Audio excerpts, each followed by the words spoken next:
Well, hi, hello, and welcome to today's session. I'm Tony Vlahos for ExecuNet, and I'm so glad you could join us today for what promises to be a powerful and eye-opening session for those of you pursuing or considering board roles. At ExecuNet, we work with thousands of senior executives navigating leadership transitions. I think a lot of you know this about us, and we know just how competitive and complex the board director landscape has become. And that's why I am thrilled we could partner with today's featured speaker, an ExecuNet's in-house board expert, Mark A. Pfister. So if you're aiming to step into or step up in the boardroom, this session is a roadmap you'll be glad you followed. So I'm going to tell you a couple of things about Mark before we officially get started. Mark A. Pfister is CEO and Chief Board Consultant of M.A. Pfister Strategy Group. That's an executive advisory firm that serves as a strategic advisory council for executives and boards in the public, private, nonprofit, and private equity sectors. He's also the founder and CEO of the International Board Director Competency Designation Education and Certification Program, a board director certification course recognized globally. Mr. Pfister is a board macro influencer, and his success has been repeated across a wide range of business situations and environments. He prides himself on being a coach and mentor to senior executives and directors. In board director circles, in fact, he's known and earned the nickname the board architect. And as I said earlier, we are at ExecuNet really thrilled that he's our in-house board expert. With that, welcome Mark to the ExecuNet stage. They are all yours. Tony, thank you so much. And thank you to you and the ExecuNet team for having me today. I'm really looking forward to speaking with your group and hearing their questions as we get towards the end of today's presentation as well. So let me kick off with that. I know we have lots of stuff to get it through and into today. So let me first start by saying, what would I really like for you to walk away with from today's discussion? And this is kind of the roadmap or the path I want to take you on. And know that this conversation is truly catered towards not just those that are pursuing board roles for the first time, as we call them aspiring directors, but also experienced directors and understanding what is it going to take to still be able to land board roles in today's modern, what we call modern day board directorship. So in order to do that, I want to take you on this path. We're going to first talk about your board director viability now and into the future. I want to talk about the all-important board director candidate packaging. This may be quite a surprise to many folks, especially if you're still sending out resumes and CVs for board roles. I want to talk about some of the board candidate pre-work. And number 3 here, this is prepping for your understanding of the role itself prior to interviews and some other pre-work to do. I want to talk about the board interview readiness, number 4. And then how do you also make sure, number 5 here, that you are truly evaluating the opportunity and what type of decisioning process should you use to make sure you're making the proper decision? I always joke and I say with this, there's quite a bit of board directors that land a role and they're not happy with this role within 6 months because a lot of the information was not given to them early on or they didn't do their homework. So I want to really put you in this path where you understand the right questions to ask, the right homework to do, and know where you're going and not have really any surprises that come up once you're serving on that board. All right, so let's first talk about your board director viability. What does this mean? What are we seeing out there? Now, one of the reports I look at on a yearly basis among the many is the Heidrick and Struggles Board Monitor.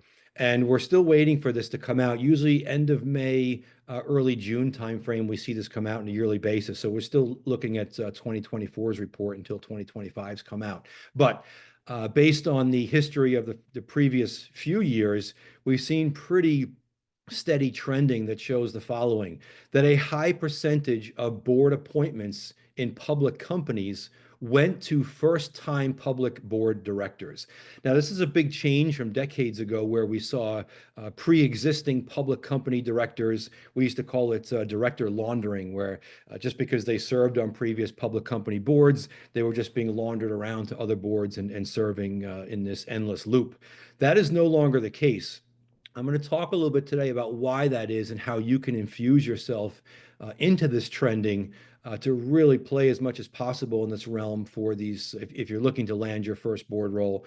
And also, I want to show existing or experienced directors how they can keep their edge to be landing what we would consider to be modern day board type roles.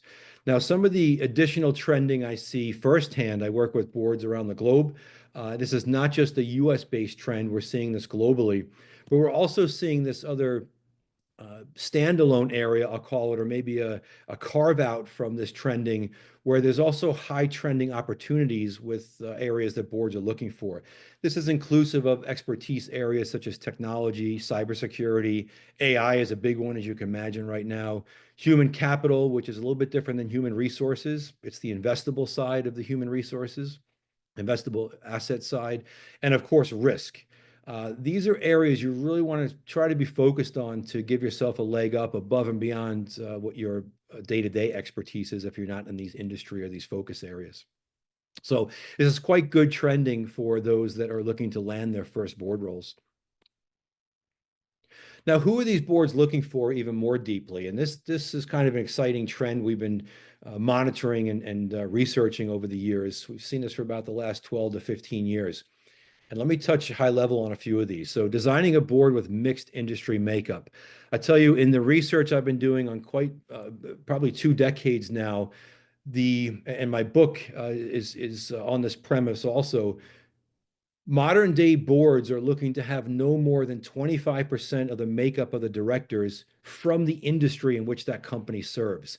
Now, that may sound counterintuitive, and there are definitely industry areas that are outside that norm, pharmaceutical or life sciences industry, where they want everybody to come from that industry that serves on their boards. But that is not what's happening in the bulk of organizations and the bulk of industries today globally. Boards are understanding now that a mixed industry makeup can bring best tools and best practices from other industries into theirs. Leadership, but notice here, plus deep operations experience. So one of the really interesting trends, which I think is a great trend, is that we're not just appointing great leaders, and we're not just searching for great leaders to appoint on boards. We're looking also for some closeness and understandings of deep operations experience.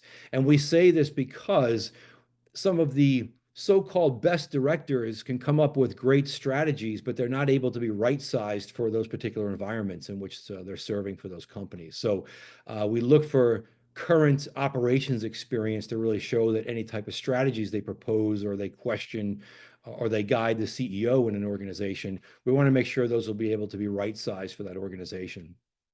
Historically underrepresented directors. This can be from multiple angles, from skill set areas or geography, background, all these different things where our boards are looking for these historically underrepresented directors to serve on their boards. One I'm going to spend a little bit more time on today in our discussion in just a moment is this deep strategy knowledge plus governance. And I'm going to leave just for now, at least, with the understanding of what I mean by this is that there is a direct linkage to your application of strategy as it relates to governance and vice versa in those areas. I'll share with you some of the questions I ask in my board candidate interviews to see if the person that's sitting in front of me really knows what they're talking about, and I'll show you how that gives me insights in how they're going to operate as a director. And also the specialized vertical knowledge directors. So it used to be trending more so lean towards directors that had more of a horizontal or a more broad stroke of knowledge across maybe multiple industries or expertise areas. Today, we're seeing that directors are being selected based on specific vertical knowledge areas. AI is a great example, risk, as I mentioned a moment ago, human capital, technology areas, cybersecurity. These are all areas where boards are specifically looking for that expertise. And if you're able to package yourself in a way that shows you have that expertise plus the depth to serve in other areas of importance on the board, you can really set yourself apart. So this is kind of the overview of what we're seeing right now for the trending of who boards are looking for. Now, another big area, and I try to really early on in my vetting process, and especially in the interview process, I want to get an understanding of the board candidate's expectation of time that they're going to put in with that board. Now, I'm going to say to you something now that I truly believe, and it's the following. I have never seen a successful board director, a truly successful board director, put in less than 250 hours per year per board they serve on. I don't care if that's a public company, a private company, a nonprofit, a private equity portfolio company, a government board role. It doesn't matter to me. I don't think it's possible today. Remember, in the universal base duties that we show as 200, at least around or estimated 200 hours per year, is a significant amount of research that goes along with this role to understand the types of questions you should be asking in the boardroom. The other side to this is that in high performing boards, every director should also be appointed to and serving on at least one other committee. This is where the additional 50 hours or rough odd 50 hours come from to put you at that 250.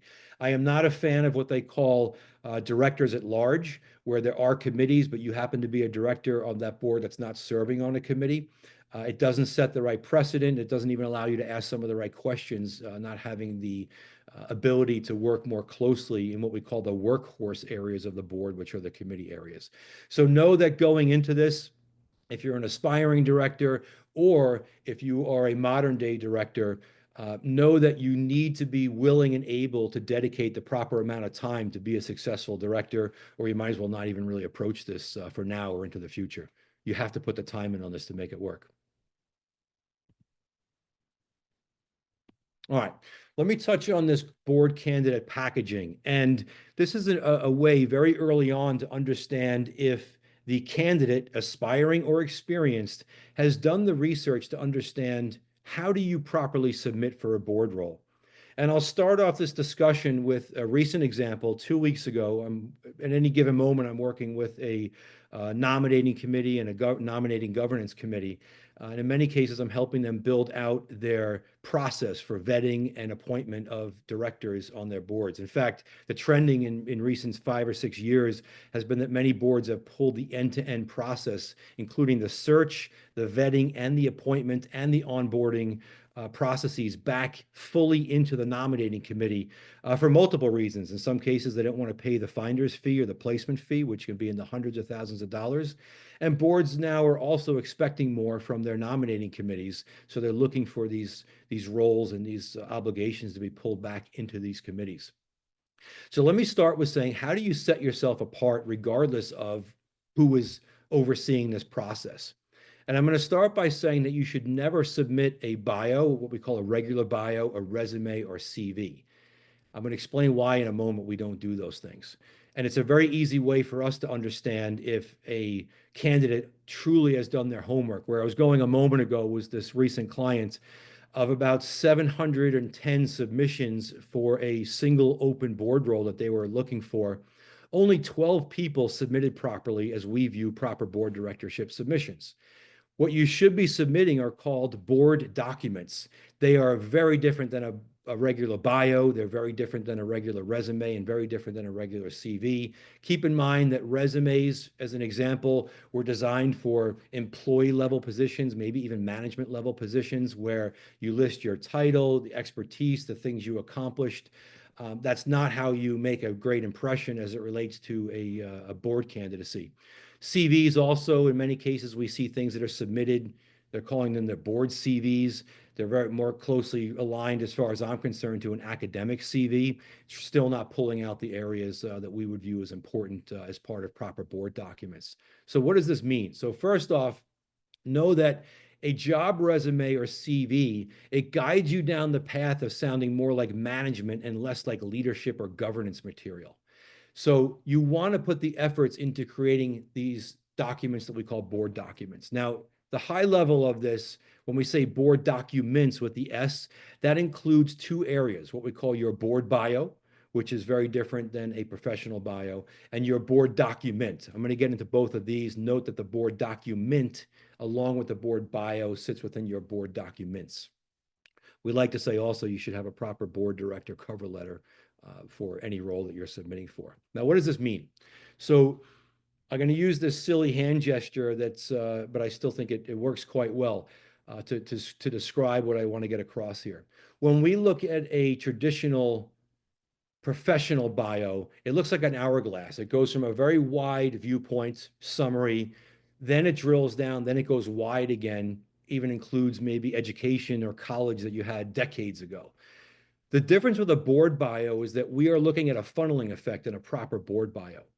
Now, a board bio should start out with, of course, these broad brushstrokes, what you're known for, the themes of your career, and of course, mentioning your accomplishments and maybe some of the titles you've been involved with that are board related or senior leadership related. But as you get further down into the bottom section of a board bio, there's really two main areas that you're driving this towards. You heard me use the terminology a moment ago of the workhorses of the board, which are the committee areas. What you want to show is how your experience, your expertise, and maybe what we call your proof, your education and your certification areas are supportive of the committees that you're claiming you will be or are a great member of that you can serve on this particular board as a candidate. So you're driving this knowledge down into an area in this funneling effect that shows where all this great expertise and experience you have, how that's going to fit and make a difference on the board that you're applying for to get the seat or get the appointment. The difference in all of us, again, is that you need to show the evaluator, such as me, where you're driving your expertise and experience to and where you can serve, not just as a one-trick pony on one committee area or bring one expertise area, such as finance, to the board, but what other areas are you able to serve on? How are you a utility player, which most boards are expecting today? Now, those that only submit board bios are still missing half of the game when they submit. A board bio by itself, if I'm interested to learn more, will be followed up by an email from me to that candidate that says, I received your board bio, but I don't have your board document. Can you please submit your board document? And 90% of the time we get a response back saying, all I have is a board bio. We don't really know what the board document is. Can I send you a resume? Don't be the person that does this. The difference in a board document is, yes, you can take certain information from a resume or a CV, but you again are going into this funneling effect. If I have to review a submission from you that's a resume or CV and carve out for myself the areas that are pertinent to senior leadership areas such as the C-level or the board of directors, you've already missed the exercise. You're supposed to carve those areas out for me or for an evaluator to understand what relevant background and experience do you have that makes you a great candidate for this board. So we typically start with a board profile that in many cases can be a repetition of the first paragraph of your board bio, but this is where it gets different. The next area or heading area should be your board and board committee experience. This can include board advisory positions, it can include board director positions, and you should definitely carve out the committees that you've served on. But know in this format that it's not forcing an evaluator to read through your how many pages of a document to get to what I view as board readiness. You want to carve that out. You want to also carve out what's called board level experience. This is where you are not a seated voting fiduciary board member, but you did something that made its way up to the boardroom. You presented an expertise area for the board to make a decision. You helped create a report for the CEO of the organization that the CEO was going to present to the board. These are areas that we call board level experience that shows you understand both sides of the table. And of course, any executive experience and areas that include your education, certifications, membership. The big differentiator here also that I want to point out for a proper board document is that unlike a resume or CV, a board document has a specific area for you to call out your core leadership traits, which then lead to what type of demeanor you have or your leadership style. This is very important, and we're going to get to this in a moment when we talk about focus areas such as values, to show that you understand the direct relationship between values of the organization to the risk of the organization. I'll get to more of that in just a moment. One last thing to say on this, there's a lot to talk about in the structure and what information to include in your board documents. Know that in the IBDC course, we actually go through all this and provide you with templates. There's other areas where you can leverage other services to build these correctly. Most of those that join the program and build their board documents out there, leveraging pre-existing resumes and CVs to help create their board documents. It's very worthwhile doing. The ability or the percentage of interviews, especially that come from properly submitted board documents, is very large. Know that also I am known for saying today, and I believe this to be true, it is harder to get to the interview for a board role than it is to get the appointment. Again, you could have 700 or 1,000 different submissions from day one for a single open board role. You need to set yourself apart before you're able to in person represent yourself. You do that through proper board documents. I have a feeling there'll be a lot of questions on that. Good. All right. So let's say that you put together the proper board documents, you're being called in for an interview. What are you actually doing as part of your pre-work? Are you fully prepared for your interview? Now, I know some of this is pretty basic, but I want to make sure we cover these areas. And I'll share with you some of the questions I ask for public companies, and then some areas that I'll talk about for private companies also.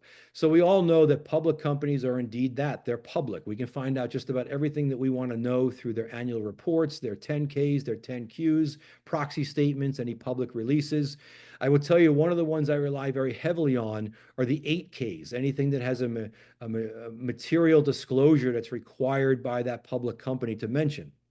Now, in saying that, I really want to know if a candidate has done their homework. Have they gone back through the last 3, 5, 6 years of the reporting that public company has done? And can they tell me about anything that was reported that was a possible negative in one of the previous 8Ks that was filed and what they would have done about it? Do they know what the company did? Do they know what the board suggested was done, and how did that work out? It really is a way to understand if you as a leader, and especially as a director, are able and willing to put the time in to do the research that's required. It's very easy to tell if a candidate is able to do that, especially in something as important as an appointment, a potential appointment interview.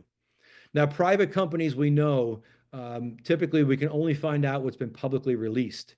But I'll tell you a quick thing that I've been doing recently with this and using some of the AI that's out there and readily available, either paid or unpaid.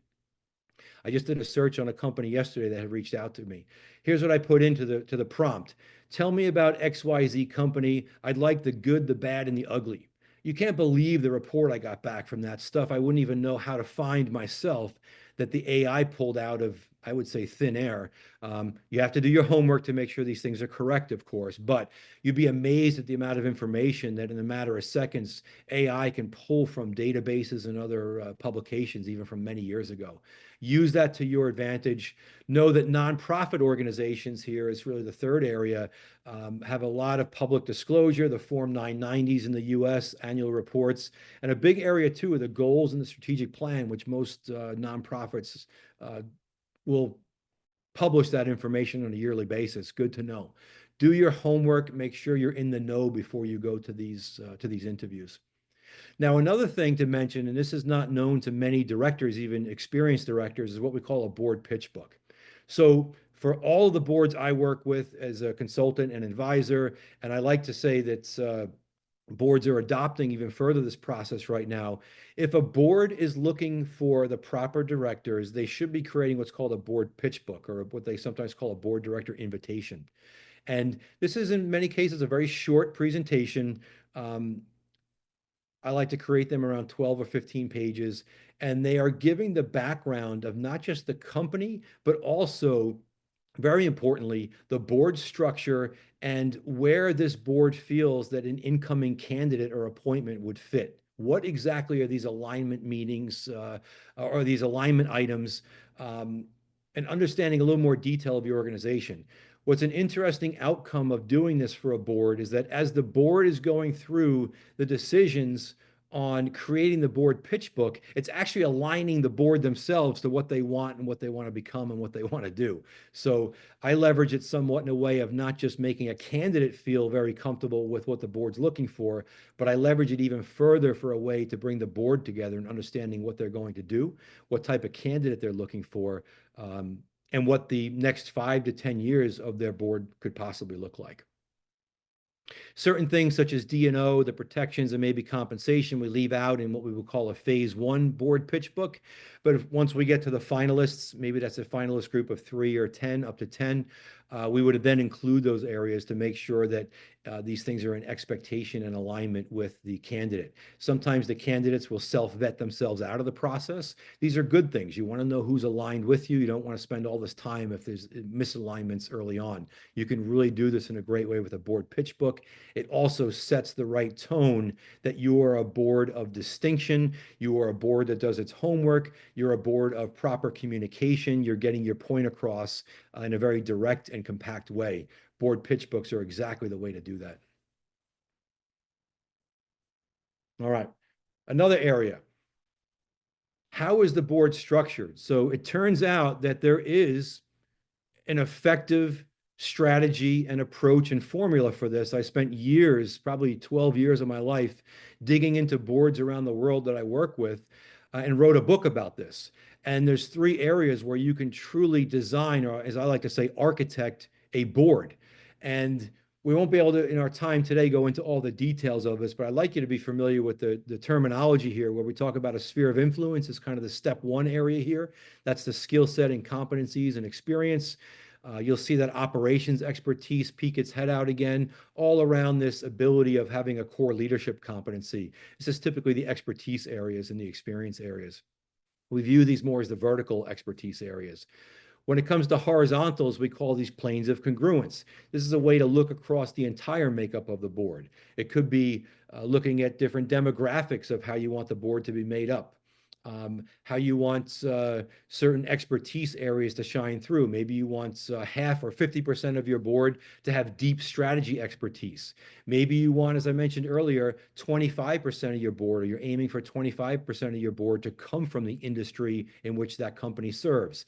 These are what we call your horizontals, or your planes of congruence, and that sits above here, as you can see, that sphere of influence. So we're building off of that basic area. Now, the sphere of influence I mentioned a moment ago is typically where most boards start and stop as it relates to the expertise or the appointments they want to make. Know that there's a whole nother world out there, as I just mentioned, the planes of congruence, the horizontals, looking at it across the entire board, and then what we call coverage and balance. And coverage and balance, very simply, is a way to say, and a great example of this today's world are those that are appointed to boards with AI background and cybersecurity background. I have a cyber background, so I see this quite often.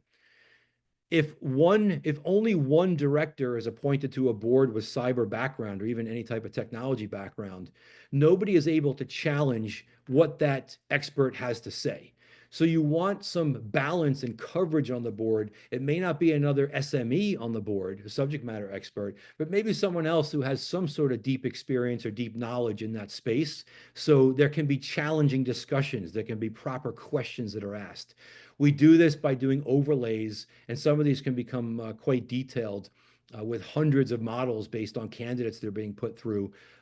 You can take this to whatever level you want, but just know that we typically look for at least one overlap of expertise area in the background of your team or your team of directors to make sure that there aren't just open mouths when something is proposed of an area that no one else has expertise in. All of this is driving me to this comment that I feel I can confidently make, that I believe, based on my background, my research, my publications, that 90% plus of board-related challenges, all of them and their failures, are directly related to an improper architecture of that board. So make no mistake, creating a proper board is not just putting the right people based on their expertise areas on that board, but there are deeper ways to look at this to make sure that that team is going to work efficiently, effectively, and drive to the right questions and the right outcomes.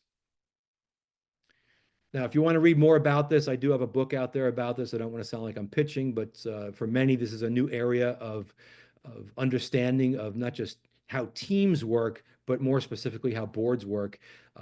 Years and years of research have gone into this, and the formulas are in there to even expand further on the 3 areas I just mentioned. Okay. I know we're breezing through, but we have limited time today. Board interview readiness. Now, what I'm commonly looking for in a senior leader type of interview, this includes C-level as well as board directors, I'm looking for touch points in each one of these areas, and I'm going to expand on this of what exactly I mean by this. I want to understand that the leader knows that their values should be aligned with the organization's values, and that's how much of the decision making and the culture of the organization is formed. I want to make sure that the candidate also knows exactly where they fit, not just because I said where they fit or because the board pitch book stated that, but do you fit into that role? Are you a great fit for that role? And what other areas could you be a fit for? Expand upon that principle a little bit to show exactly where you fit. I'm going to give you a question shortly that I ask in every board director interview. And I'm becoming more and more known, either fortunately or unfortunately, for my interviews only lasting 10 minutes. If you can't make it past this question, I don't even expend any more time on the interview because I already know this, it's not going where I want it to go. I'll share that with you today. I want to make sure there's a learning mentality there. There was this feeling for many years that once you reach the board role, you've reached the epitome of your career and there was no need for any more learning. I can tell you that the learning just became exponential. The need for learning became exponential, and that's a positive thing. And then we'll talk about the other intelligences. Most people know these as one fit of EQ or emotional intelligence. I'll share a few other ones with you that you want to make sure you're aware of and that you're exhibiting in your demeanor. All right, so let's start out with the values area. One of the big areas I'm always trying to understand in a leader's viewpoint is, do they understand that values actually sits above the vision and the mission of the organization? That is what the organization stands for, the ethics, the principles, and the beliefs, and that's going to equal the culture. If the culture is not right, you're not able to reach your vision, you won't be able to reach your mission. It's as simple as that. We know this, it's been beaten into our brains for many years, we get it, but I want to make sure that in my interviews that the leader or the candidate understands that it sits above the vision and the mission, not just that vision equals culture equals risk level in the organization. I'm trying to drive a deeper meaning to this and a deeper understanding to see if that leader understands that. Now, further to this point of values, if we look at the overlay now of the board governance area versus the corporate governance being once the board meeting is over, the CEO steps out. The corporate governance to me is what's happening on a daily basis. The board governance, as you see, touches on the areas that are enshrined in red here. But the main thing I'm getting at here is I want a director to understand if you had to replace the word of governance, what are they actually overseeing? What are they managing? What are they directing? And they need to know that at the end of the day, when we talk about governance, governance has a central bullseye of risk. And the next area that sits around that is the values and the culture. I can tell you definitively in organizations where they don't focus on the values of the organization infused into the culture or becoming the culture, their risk level is extremely high. They have people that don't care about their roles. They have people that will say, you know what? I'm going to call that customer back tomorrow. It's not really a big deal. It's things that are ending with that's not such a big deal because there are no repercussions and ramifications to that, or an understanding that you want to do better. That's the culture aspect of this. Directors need to fully understand that values and culture encircles risk and encapsulates risk. And that truly is where some of the first evaluations of decisioning should be made. We call it values-based decisioning, also something we get into a very deep nature of in the IBDC course. Now, where we said earlier about aiming the discussion here, so where you fit. Now, one of the big mistakes we see with those that submit resumes or CVs is they have their name and then they maybe have a title there and it's one title area. What they're missing in this is that boards are not looking again for just a one-trick pony to come in. We do this quite differently, or I should say successful board candidates do this quite differently. They combine what's called their major, which is typically one or two title areas and an expertise area, followed by, even more importantly, what we call your three minors. And your three minors are areas that correlate directly to common board committees. So I'll give an example of this of what I use in mine. My minors are strategy, governance, and technology / cybersecurity. And I give it the test at the end. I say, can I put the word committee after those expertise areas, and does it correlate to a common committee? So look at what we did right there. We took expertise areas correlated them directly to the workhorse areas of the board as part of your packaging. So even before I dig into your board bio and your board document, I already know from your cover letter what your major and your minors are following your name. So it's a way of truly packaging yourself for board director consideration and aligning yourself to those areas of expertise because you understand where you're going to apply those areas of expertise on a board. Don't leave this to chance. Don't leave this to someone like me as an evaluator to figure out where you're going to be a good fit above and beyond the current one committee I need a member on. You have to paint the picture. This, again, is the difference in proper packaging for board directors. You're also, by the way, of course, aiming the discussion towards those areas to stick with our area of discussion here. Now, I mentioned a moment ago I was going to touch on this question I ask as we talk about where you're driving this discussion to, especially as it relates to an interview. And when we talk about strategy, we should really be thinking of strategy first and foremost as the delineation between objective and action, of course. If we look at it from a leadership lens, this I would see as the C level. The goals should correlate to the what and why. The strategy should correlate very simply to the word how. And the tasks, or even in this case, milestones, should correlate to the when and who. Now, this is great from a day-to-day operations lens, but what I'm looking for in the packaging aspect, or where you should be driving your conversations to, are this, or I should say, is this overlay of governance. Once the goals are set, you are ensuring the relevance of those goals. That is your governance role as a board director. Yes, you should be involved in the setting of the goals, but as it relates to your daily, monthly, quarterly, yearly functions, you are there as a director to ensure the relevance of those goals. Now, as it relates to strategy, once the how is defined, and that may be a joint effort between the CEO and the board, your role from a governance lens is to validate the approach. And in the task area, or as I like to more so say, the milestone area, you're only using that to measure progress. You're not necessarily, unless you need to drill down into a problem area, you don't need to understand the when and the who. You're measuring progress based on the delivery areas there. Now, where I'm going with all of this is being able, even for a CEO, to step out of their day-to-day operations and join a board meeting. I am watching intently to make sure that they can shift hats from this leadership realm I mentioned a moment ago to a governance hat. And I can tell immediately based on the types of questions they ask or the types of input they give in the boardroom. So for CEOs that are on this call today, know that savvy directors are truly evaluating you to see if you can shift gears and even switch hats as it relates to the types of areas of your focus, your questions, and your comments in the boardroom. They should be very focused in the governance area. And before I share that question with you, I told you, so I don't forget, let me just say, of course, across all of this, you have these risk consideration overlays. We like to say that there's really no area that can fall outside of budget, scope, and time, any type of risk that comes up. We know that we should always be evaluating comments and questions and updates and strategies and goals. We should always be looking at this in the board director's lens from a viewpoint of expectation and actuals to budget, scope, and time.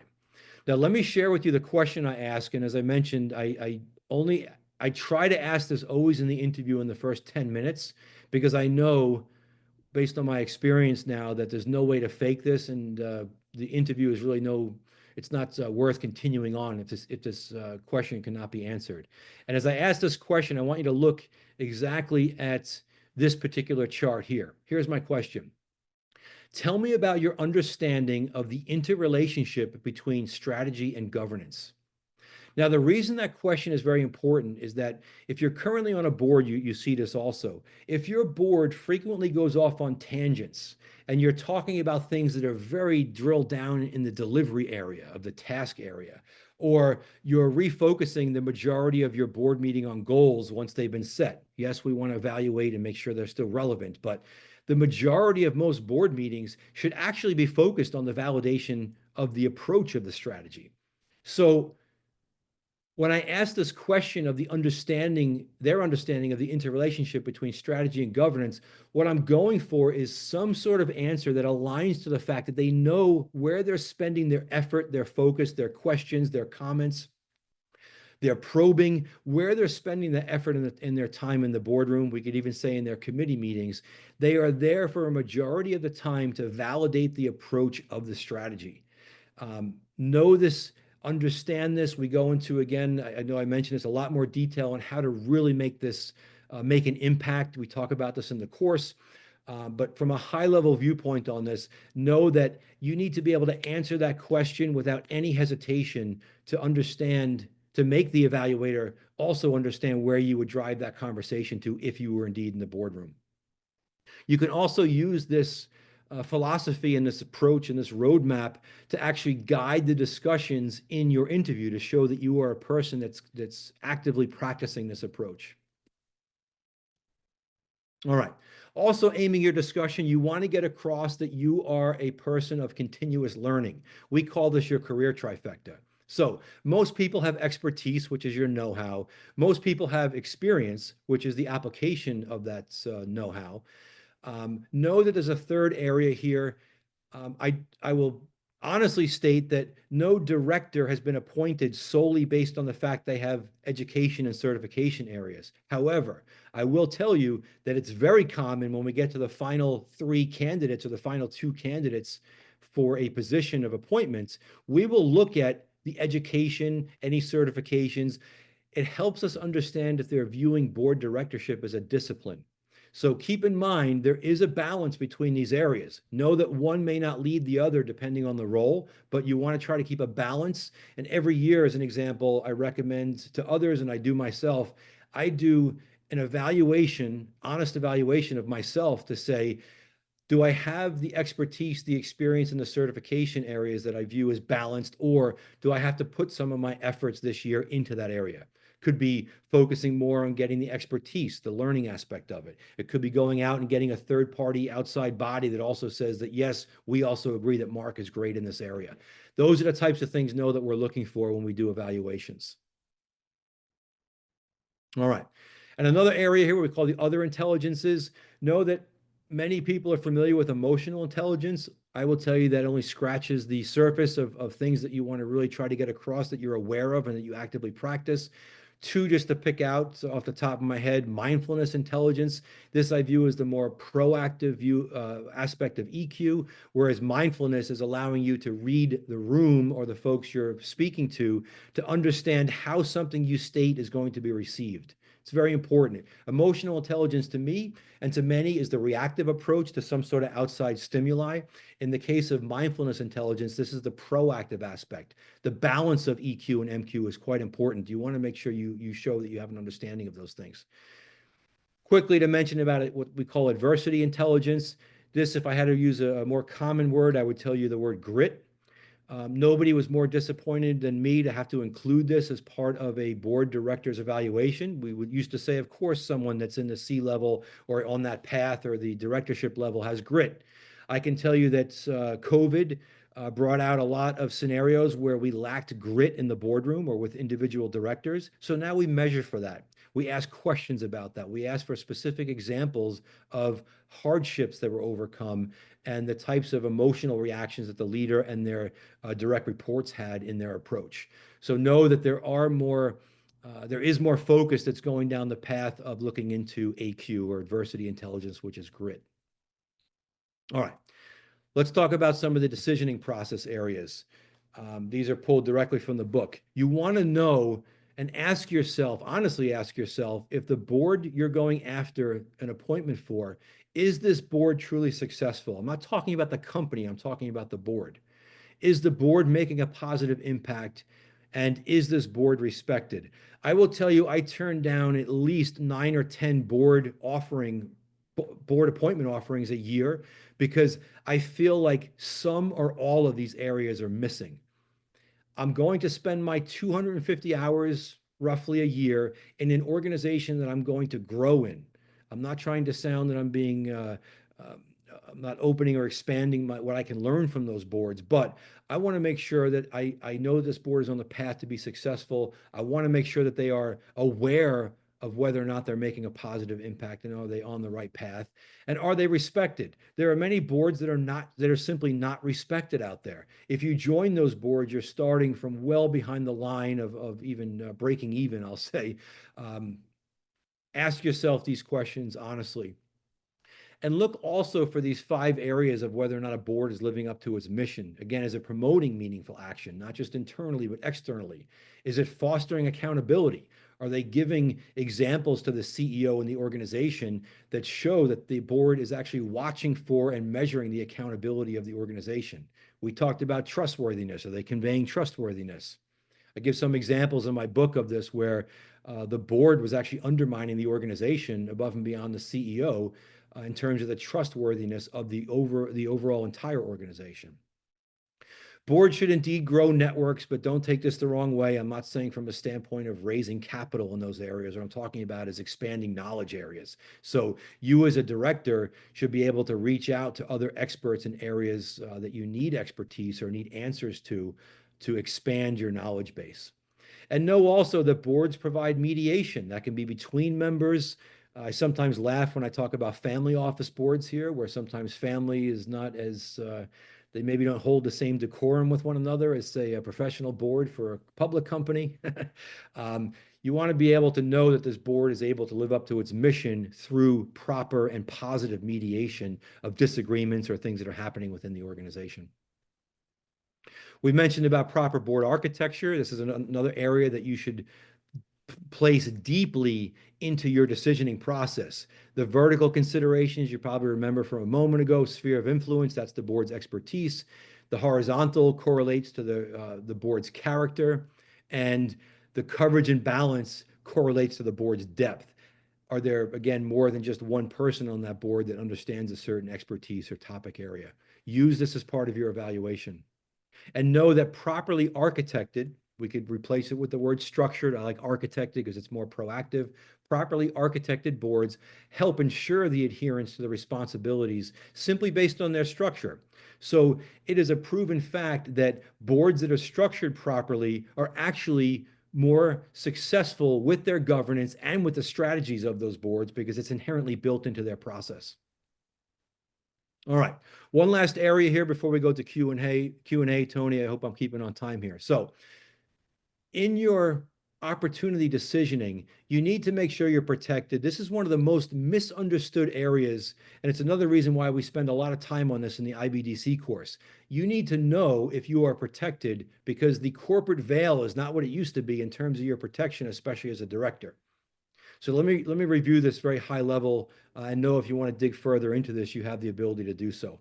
Of course, any board you serve on should have some level of corporate indemnification. That's where the organization of the company itself is indemnifying you, saying that they're going to pay for, cover, represent you for things that are of a nature of support of that organization. The good, the bad, the ugly should be all included in there. Now, the D&O insurance, many directors are aware of this, but they're not aware of the following thing I'm going to mention. You could have the best corporate indemnification and the best D&O policy that's out there. But if there are gaps between those two, guess what? You're paying out of pocket for either the coverage or for the settlement. So, as I say to most people and most candidates, know enough to be dangerous if you're not an attorney or a corporate attorney in this area, but do not be fearful. And I highly recommend reaching out to a corporate attorney. If you're making a decision to serve on a board, show that attorney the corporate indemnification through the bylaws, show that attorney the D&O liability insurance policy, and tell them you want to know everything about that, including the gaps in between them. It's the gaps that get most directors here that cause them the most strife. Now, the last area to mention about this at a very high level is IDL insurance. Most directors are not aware of this. IDL is insurance that you can go out and get yourself. Think about it. Think about it as E&O, error and omission insurance for independent directors. You can pay for this yourself. It'll be the best money you ever spent. Know there's different options for this. You can buy IDL for one single board you serve on. You can buy IDL for a group of boards you sit on. And know that also some of today's best boards, as part of perks for their directors, are saying, we got your corporate indemnification, we have your D&O, and also as one of the perks of serving, we're also going to pay for your independent director liability insurance individually. Make no mistake, this role of being a board director is of high risk if you don't understand what the risks are. You need to know that you need to know this inside and out before you say yes to a role. There are a significant number of directors that say yes even before they get this because they're told there's indemnification and there's D&O. You need a lot more detail than that to make sure you're covered. All right. Before we go to Q&A, I've mentioned a few times in our presentation today about the IBDC course. This is an international board director competency designation. We're on just about every exchange now across the globe in terms of representation of directors from all regions. We've offered today through ExecuNet and are working together on the one-on-one registration. Note the discount code here. If you want to join the one-on-one, you have all of these different options available to you. This goes into everything from not just modern day board operations and modern day board architecture, but also all of the details of how to package yourself correctly, includes templates. Everything you could possibly need is either an aspiring or an experienced director. All right. Tony, I talked a little bit quickly. I felt we were running out of time, but I want to make sure we leave time for questions. Oh, not at all. I thought you covered a lot and we Okay. still have time for some questions. And I'll start with one, Mark, that many of our audience members today asked, which is, look, I haven't been on a board before. I don't have formal board experience. I've done other things, like I've been a founding member of a chapter of a sorority, or I've led in other capacity. Am I at a disadvantage here, or how do I position myself more effectively so I'm not at a disadvantage? Yeah, great question. It's not by chance that in today's presentation, one of the first two slides that I show, it talks about, and in that case, I know it's more for public company directorship, but know that we are not still in the realm of only previous board directors being appointed to new board roles. Those days are somewhat over at this point right now. So what I like to say in this and what I look for, and even in my evaluation process, is that I'm not necessarily looking for previous board experience. In fact, I would tell you that many boards are not great learning or proving grounds because that director is bringing those bad practices with them to other boards. And that's very prevalent. So what I'm looking for again is this mindset. If I go back from a moment ago and talk about that understanding of the interrelationship between strategy and governance, I will take an aspiring director with an understanding of what that question is over a director that served on companies for over 20 years any day of the week because I know they're going to be more valuable in the seat that they're going to be appointed to. Right. So keep in mind, there is a progression in this. In your board documents, for example, the second area of your board document, it calls for a heading area that says board and board committee experience. If you don't have any prior, you leave that section out and move right into things that you can correlate to what we call board level experience. And that's where I said you want to think back throughout your history of, did you present to a board in the past? Did you create reporting or statistics that eventually rolled its way up to the board? Mhm. So don't think that you're limited in this whatsoever, but you need to have a plan with this right now. It's part of the reason I'm so passionate about this and speaking about this is that have a plan for this. Don't go into this blindly. Don't think you're going to start just sending resumes and CVs out there and someone's going to say, "Oh, this is a good person." You may have the best experience and expertise in the world. You have to go about this in a disciplined manner. You have to create the proper board documents. You have to make sure you're representing the areas of value you bring to a board, even if you have not served on a board. You have to speak their language. Got it. And since we're on that topic, Mark, are there types of boards, be it public, private equity backed, nonprofit advisory, are there boards that offer the most accessible on-ramps for first timers, people who haven't served before? Yeah, it's a good question. I will tell you that, we hear a lot about nonprofit boards as a great place to cut your teeth and maybe, jump on the deep end. I would say that's good, but I don't want you to think or come away from today's conversation that there's a linear progression to this. There doesn't need to be. There's nothing wrong with getting your board documents out there for opportunities and maybe taking a nonprofit role. And at the same time, you're looking for other roles that are compensated roles out there or that are in the industries you're interested in serving in. So, can it help? Yes. I would tell you if in your board documents you don't have anything to put under the board and board committee experience area, I would say a nonprofits could be a good way to do that.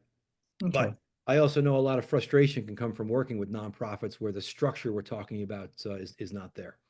So I think we've got time to get to the next biggest question that was asked today. And it goes like this. Mhm. Where do board searches actually happen? How could I get noticed? Is it through executive search firms, private networks, informal recommendations? Tell us about that, please. Great question. I love it, and I'm happy to answer this. So, if you asked me this question 20 years ago, I'd have a much different answer than I'm going to give you right now. Hmm. So, a higher and higher percentage of board appointments in today's modern board appointment world or environment, they're not necessarily coming through search and placement organizations. And it's part of the reason that we dedicate the last two sessions, session 11 and 12 in our course, to talk about what we call establishing your authority and successfully marketing yourself. And I will tell you that LinkedIn and another database called Blue Steps, which most of the organizations out there today that are doing searches are going to Blue Steps. That's kind of the driver in the back end, except for some private organizations like an ExecuNet and those where you have your membership. Know that you don't have to rely on just one area, I'll say, to find these opportunities. So the number of roles, of those 9 or 10 roles that come my way for consideration on a yearly basis, all of them except for one typically yearly come through LinkedIn, believe it or not. Because as I mentioned earlier, boards now are taking the end-to-end appointment process more so into the back into the nominating committee. So they're responsible. They're looking for outlets to find these candidates. And to further answer and make sure I'm answering this question all the way, in something we call establishing your authority, if we go back to how you package yourself, your major and your three minors, you want to make sure you're creating content that's searchable, that is going to very easily establish you as an expert. Doesn't have to be in the board space or as a committee member, but expertise of an area that you can very easily make the correlation back to an expertise area of where you would serve on a board. This is how these searches are being done today. And AI is totally changing this again. It's for another Tony, that's probably for another webinar we could do in the future about how AI is changing the whole search function globally right now. But just know that having a strategy of a mix of the more formal and historical channels of search and placement, yes, you can have those. I typically recommend no more than 25% of your effort should go into that. The remaining 75% you can control through inbound content marketing and through, again, what we call establishing your authority in a way of successfully marketing yourself. You Mhm. can draw opportunities to you. It's where some of the most coveted and most highly compensated board roles are being landed today, not through placement organizations, but through your own efforts. And it doesn't have to be a ton of effort to do this. We So show it you in the seems course how to do that. absolutely. I'm glad you mentioned because I was going to underscore that. I know you show that in your course, which is fabulous.